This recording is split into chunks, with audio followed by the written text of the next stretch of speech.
അപ്പോൾ അങ്ങനെ ഞാൻ അങ്കമാലി എത്തിയിട്ടുണ്ട്. അപ്പോൾ ഇന്നത്തെ യാത്ര എന്ന് പറയുന്നത് നമ്മുടെ കാലടി ചേലാമറ്റം ശ്രീകൃഷ്ണസ്വാമി ക്ഷേത്രത്തിലേക്കാണ്. ഇന്ന് അച്ഛൻ്റെ 2ാമത്തെ ആണ്ടാണ്. അപ്പോൾ ബലിയിടാൻ വേണ്ടി പോവുകയാണ്. തൃശ്ശൂരിൽ നിന്ന് ഞാൻ നമ്മുടെ ഗുരുവായൂർ പുനലൂർ പാസഞ്ചർ എക്സ്പ്രസ്സിനാണ് വന്നിട്ടുള്ളത്. അപ്പോൾ ഇന്നത്തെ നമ്മുടെ ട്രെയിൻ കാണിച്ചു തരാൻ വേണ്ടിയിട്ടാണ് ഇന്ന് ഈ ഒരു വ്ലോഗ് ഇവിടെ വെച്ച് തന്നെ എടുക്കുന്നത്. കണ്ടോ, ഇന്നത്തെ ഒരു സ്പെഷ്യൽ ട്രെയിനാണ്. എല്ലാവരും ചോദിക്കുന്നുണ്ട് ഇത് പാസഞ്ചർ തന്നെയല്ലേ എന്ന് എല്ലാവരും ചോദിക്കുന്നുണ്ടായിരുന്നു. അപ്പോൾ ശരിക്കും പറഞ്ഞു കഴിഞ്ഞാൽ ഇത് കണ്ടു കഴിഞ്ഞാൽ ഒരു പാസഞ്ചർ ആണെന്ന് നമുക്ക് തോന്നില്ല. അത്തരത്തിലുള്ള ഒരു ദീർഘദൂര സൂപ്പർ ഫാസ്റ്റ് ഒരു എക്സ്പ്രസ് ട്രെയിനിൻ്റെ ഫീലിങ്സാണ് നമുക്ക് ഈ ഒരു ട്രെയിൻ കാണുമ്പോൾ തന്നെ അതിൻ്റെ അകത്ത് കയറിയാലും തോന്നുന്നത് എന്ന് പറയുന്നത്. പിന്നെ ഇതിൻ്റെ ഉള്ളിൽ മൊത്തം ചേർക്കാറാണ്. ആ അറ്റത്ത് നിന്ന് ഈ അറ്റം വരെ ഓപ്പണായിട്ട് നമുക്ക് മെമു പോലെ നടന്നു വരാനുള്ള ആ ഒരു ഇതുണ്ട്. മറ്റേ പാസഞ്ചർ എന്ന് പറയുമ്പോൾ നമുക്ക് ബോഗികളായിട്ടാണല്ലോ. അപ്പോൾ അത് അങ്ങനെയല്ല.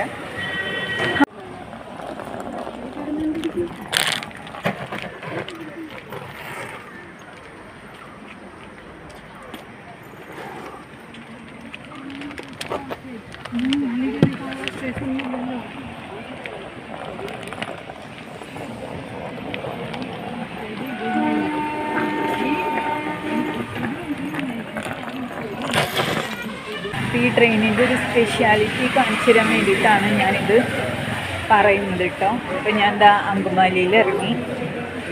ശരിക്കും പറഞ്ഞു കഴിഞ്ഞാൽ നമ്മുടെ നാട്ടിലേക്ക് നമ്മൾക്ക് വരണമെങ്കിൽ ബസ്സിന് വന്നു കഴിഞ്ഞാൽ എന്തായാലും ഒരു 200 രൂപ ബസ് ഫെയർ ആവും. ഈ ഒരു പാസഞ്ചർ ട്രെയിനാണ് ഞാൻ എപ്പോഴും ആശ്രയിക്കുന്നത്. അപ്പോൾ അതിൻ്റെ ടൈമൊക്കെ കറക്റ്റായിട്ട് അറിയാവുന്നത് കൊണ്ട് നമ്മൾ ആ ഒരു സ്റ്റോപ്പിൽ നിന്ന് നമുക്ക് എന്താ പറയുക 50 രൂപയ്ക്കുള്ളിൽ നമുക്ക് അങ്ങോട്ടും ഇങ്ങോട്ടും പോയി വരാൻ പറ്റുന്ന അതുകൊണ്ട് നമുക്ക് ഏറ്റവും ഇഷ്ടം ഈ എറണാകുളം സൈഡിലേക്ക്, അതായത് എൻ്റെ നാട്ടിലേക്ക് വരാനായിട്ട് ഞാൻ ആശ്രയിക്കുന്നത് ഈ പാസഞ്ചർ ട്രെയിനുകളെയാണ് കേട്ടോ.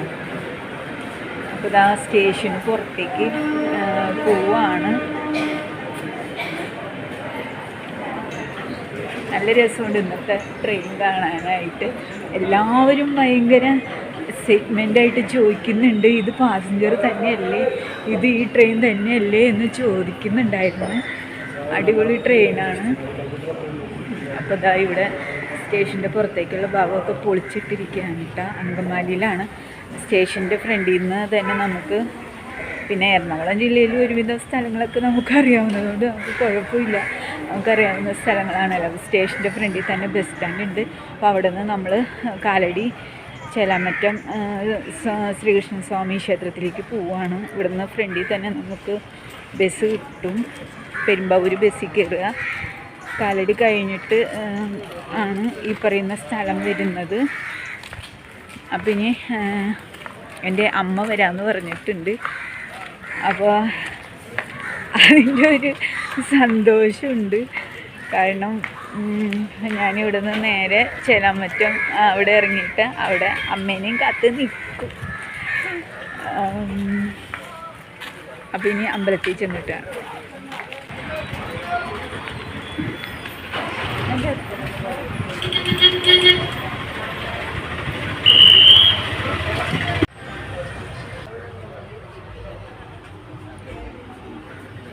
അപ്പോൾ ഞാൻ എന്താ കാലടി ചേലാമറ്റം ബസ് സ്റ്റോപ്പിൽ എത്തിയിട്ടുണ്ട്. നിങ്ങൾക്ക് എൻ്റെ ഓപ്പോസിറ്റ് നോക്കിയാലറിയാം കാലടി ചേലാമറ്റം ശ്രീകൃഷ്ണ സ്വാമി ക്ഷേത്രത്തിലേക്കുള്ള ആ ഒരു ടെമ്പിളിലേക്ക് പോകുന്ന ആ ഒരു എൻട്രിയാണ് കാണുന്നത്. ഇവിടുന്ന് കുറച്ച് ദൂരം ഉണ്ട് കേട്ടോ.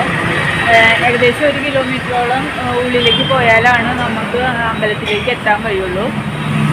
അപ്പോൾ ഇവിടുന്ന് ഓട്ടോ കിട്ടും നമുക്ക്. അപ്പോൾ എൻ്റെ മദർ വന്നിട്ടില്ല. മദറിനെ വെയിറ്റ് ചെയ്ത് ഞാൻ നിൽക്കുകയാണ്. ഏകദേശം ഇത് കാലടിക്കും പെരുമ്പാവൂരിനും നടുക്കായിട്ടാണ് ഈ ചേലാമറ്റം എന്ന് പറയുന്ന ഈ ഒരു സ്ഥലം വരുന്നത്. കാലടി ഒക്കൽ കഴിഞ്ഞിട്ടാണ് ചേലാമറ്റം കേട്ടോ. അപ്പോൾ നമ്മൾ കാലടി ചേലാമറ്റം ശ്രീകൃഷ്ണസ്വാമി ക്ഷേത്രത്തിൻ്റെ ബലിയിടുന്ന സ്ഥലത്താണ് കേട്ടോ. ഇതാണ് ബാക്കി കാണുന്നതാണ് കേട്ടോ നമ്മുടെ ആലുവ പുഴ. അപ്പം എൻ്റെ കൂടെ ഈ ഇളിച്ചുകൊണ്ട് നിൽക്കുന്നത് ഇത് 24 മണിക്കൂറും ഇളിക്കുള്ളൂ കേട്ടോ.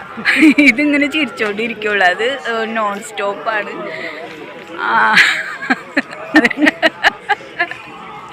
അതാണ് മൈ മോം ബാപ്പുവ. അപ്പോൾ വീണ്ടും കാലടി ചേലാമറ്റം ശ്രീകൃഷ്ണസ്വാമി ക്ഷേത്രത്തിൻ്റെ ഫ്രണ്ടിലാണ് നിൽക്കുന്നത്. നമ്മുടെ ബലിയിടൽ ആണ്ടുബലി ചടങ്ങൊക്കെ കഴിഞ്ഞു. ഇതാണ് കേട്ടോ മൈ മദർ.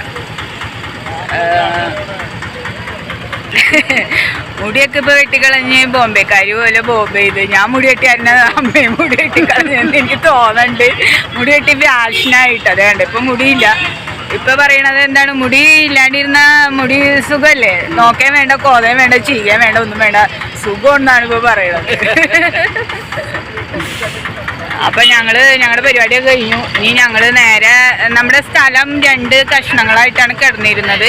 അപ്പോൾ 2 ആധാരമായിരുന്നു. അപ്പോൾ ഒറ്റ ആധാരമാക്കിയതിന് ശേഷം കഴിഞ്ഞ വർഷം ഒറ്റ ആധാരമാക്കി. അതിന് ശേഷം നമ്മൾ സ്ഥലം പോക്കുവരത്ത് ചെയ്തിട്ടുണ്ടായിരുന്നില്ല. അപ്പോൾ അതിന് വേണ്ടിയിട്ട് എങ്ങോട്ട് പോവാണ്, വില്ലേജിലേക്ക് പോവാണ് നമ്മൾ.